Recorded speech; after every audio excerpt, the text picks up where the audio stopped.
नमस्कार. मस्त गुलाबी थंडी पडली आहे. आमच्या गुलाबाने हे जास्तच मनावर घेतलेलं दिसतं.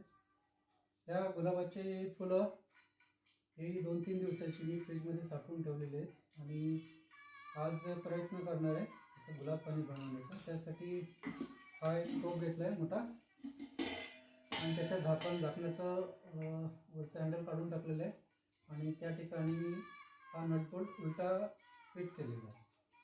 तर या टोपात दुसरे भांडे घेतलेले आहे.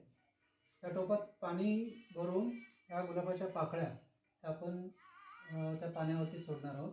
त्यानंतर हे भांडं मध्ये ठेवून त्यानंतर हे झाकण असं उलटं ठेवून आता आतलं भांडं अशा तऱ्हेने ठेवायचं की हा जो सेंटर आहे ते भांडं आतलं कुठेही सरकलं तरी ते सेंटर त्या भांड्याच्या बाहेर जाता कामा नये. जे जे पाणी थेंब थेंब थेंब थेंब जे पडतील ते या भांड्यातच पडायला हवं. तर अशा तऱ्हेने हे आपण गॅसवर ठेवून सुरुवात करूया. टोपामध्ये आपण पाणी घेऊया.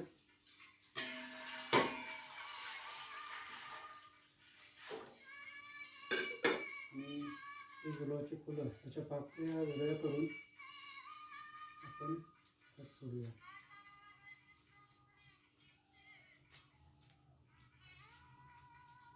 यूट्यूबवरती दाखवल्याप्रमाणे फक्त पाकळ्याच घेतलेल्या आहेत. ते नाही घेते. यूट्यूबमुळे जर जवळ आले बऱ्याचशा गोष्टी आपल्याला शिकायला मिळतात.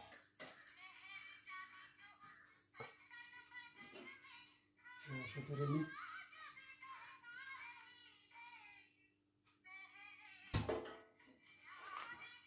हे भांडं ठेवणार.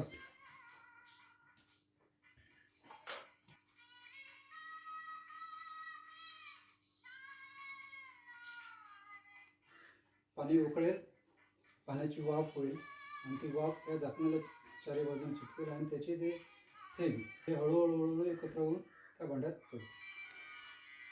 तर चला बघू आपलं गुलाब पाणी तयार झालं की नाही ते. हे मी वजन ठेवलं तर झाकणावर. दुसरं पाणी उकळायला लागलं तर त्या वाफेच्या प्रेशरने ते झाकण नाच करायला लागलेलं म्हणून थोडंसं त्याला स्टेबल ठेवण्यासाठी हे वजन ठेवलं.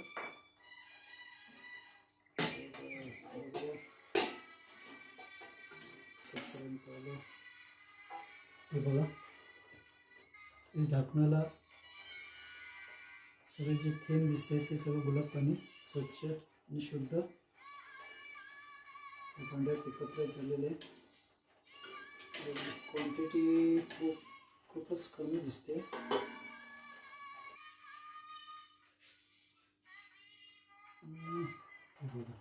साधारणतः 25-30 ml पर्यंत तरी झालेले आहे. अतिशय शुद्ध असं गुलाब पाणी. हे आपण थंड होईपर्यंत असंच ठेवू. गॅस मी बंद करते आणि मला वाटतं हे थंड होईपर्यंत अजून त्या पाण्यामध्ये वाढ होईल आणि ते साठवण्यासाठी मी काचेची वाटली थोडी मोठी झाली हरकत नाही. या बाटलीत मी साठवून ठेवेन आणि हळूहळू बाटली भरेल, नक्की भरेल. चल, थँक्यू.